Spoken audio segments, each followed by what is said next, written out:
هاي، ازيكم؟ انا ندى، وفيديو النهارده هيكون عن ازاي نعمل جدول مذاكره لثالثه اعدادي، وكلام هينفعكم قوي. احنا غالبا دلوقتي في نهايه الترم الثاني في ثالثه اعدادي، فكل الناس بتقولك كده اللي هو هات مجموع كبير في الترم الاولاني عشان خاطر يعني الترم الثاني تكون مرتاح شويه، وان انت الحمد لله جايب مجموع كويس، فهيضمن لك بقى ان انت تدخل الحاجه اللي انت حاببها، سواء عايز تدخل ثانوي عام، عايز تدخل تمريض، عايز تدخل اي حاجه يعني كويسه، فلازم تجيب مجموع كويس.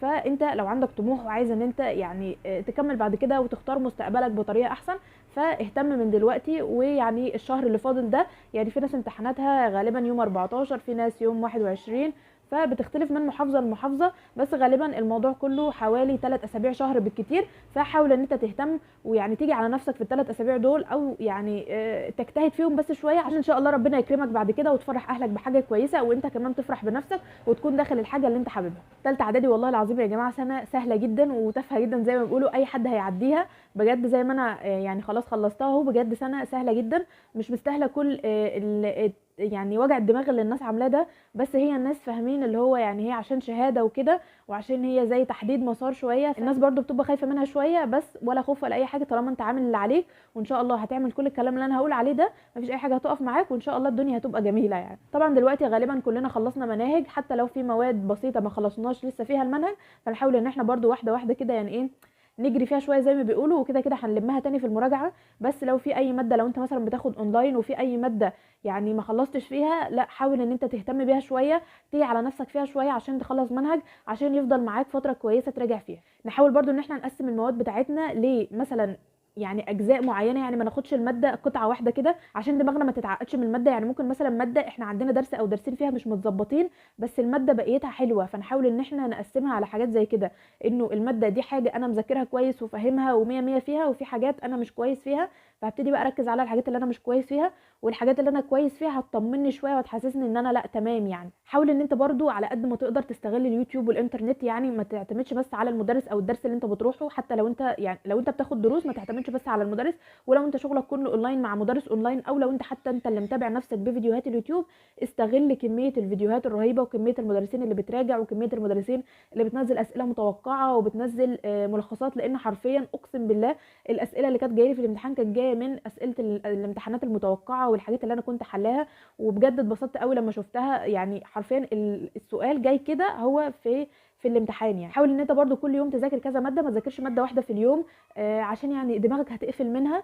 بس برضو في حاجه كويسه جدا انا عملتها حرفيا في ماده الدراسات، ذاكرتها كلها في يوم واحد حرفيا، بس ما يعني مش ذاكرتها اللي هو الاول مره. هي الماده المدرس اصلا كان مخلصها معانا بدري، وكان عامل لنا عليها كذا مراجعه قبل كده، بس انا بقى كنت عايزه اللي هو فاهم اجيب الماده كلها مره واحده، عشان يعني ايه تبقى متخزنه في دماغي كده مره واحده.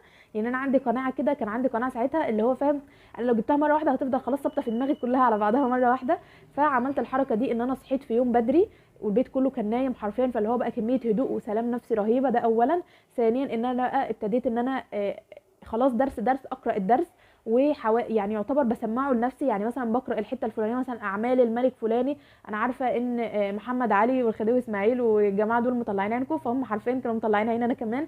فدول كانوا اصلا يعني اكبر مشكله بالنسبه لي ان انا احفظ اعمالهم بقى وهم عملوا ايه وكذا، والمشاكل اللي ادت لانهيار مش عارف ايه وكل الكلام ده.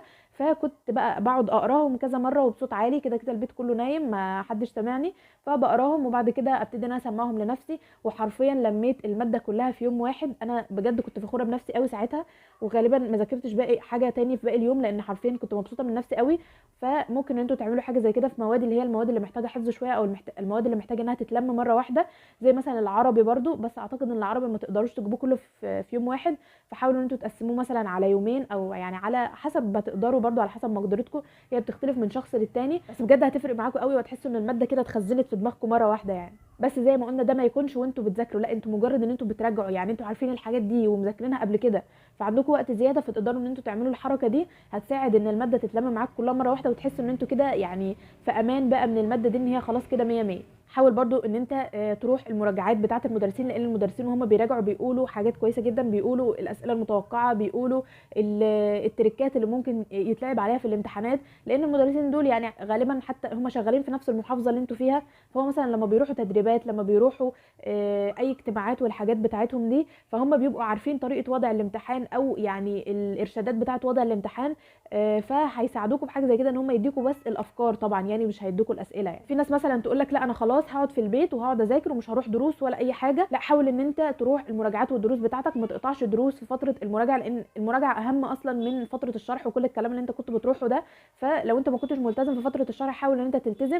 ولو انت بتفكر ان انت تقطع في فتره المراجعه، لا بالعكس، لازم ان انت تلتزم في فتره المراجعه، لان هي اهم اصلا. المهم ان انت حاول برضو تقسم الاسبوع بتاعك، ان انت تاخد فيه كذا ماده. يعني مثلا انا الاسبوع ده هاخد مثلا عربي وانجليزي، انا هخلصهم الاسبوع ده، على حسب برضو اللي انت يعني بتوظف المواد بتاعتك ازاي. انا قلت عربي وانجليزي كده يعني، فاهم؟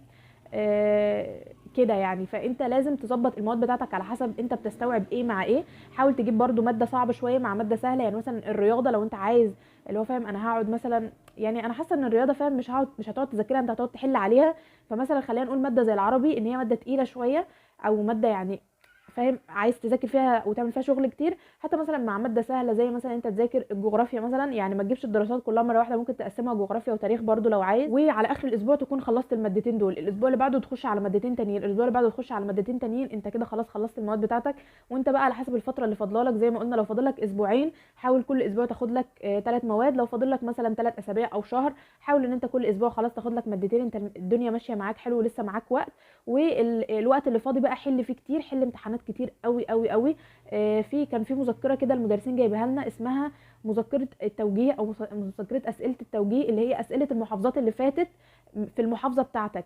لان هي حرفيا هما بيجيبوا منها اسئله كتير، ويعني بتبقى لما كده كل الافكار والحاجات اللي هي العاليه او الحاجات اللي هي مستويات عليا والاسئله العاليه، بالذات في الرياضه. المدرسين بتوعنا كانوا جايبينها لنا، فانت لو طلبتها من المدرس بتاعك هيعرف يجيبها لك. او انت ممكن تجيب تبحث على جوجل على مذكرات مثلا فيها اسئله متفوقين برضو، حاجات كده.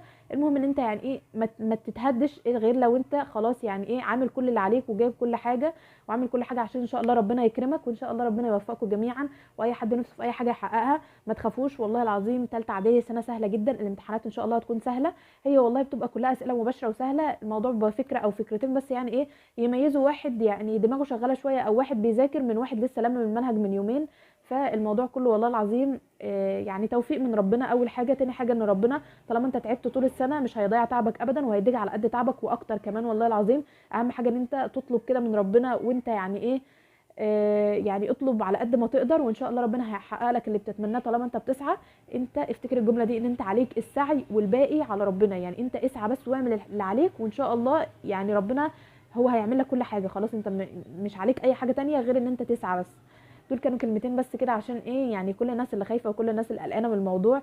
عشان يعني مش هقول لكم ما تخافوش، او انا ما كنتش خايفه، بس في نفس الوقت ما توتروش نفسكم، او ما تخليش خوفكم ده ياثر عليكم، او يحسسكم ان انتوا مثلا ما بذلتوش مجهود السنه دي او ما عملتوش اللي المفروض يتعمل.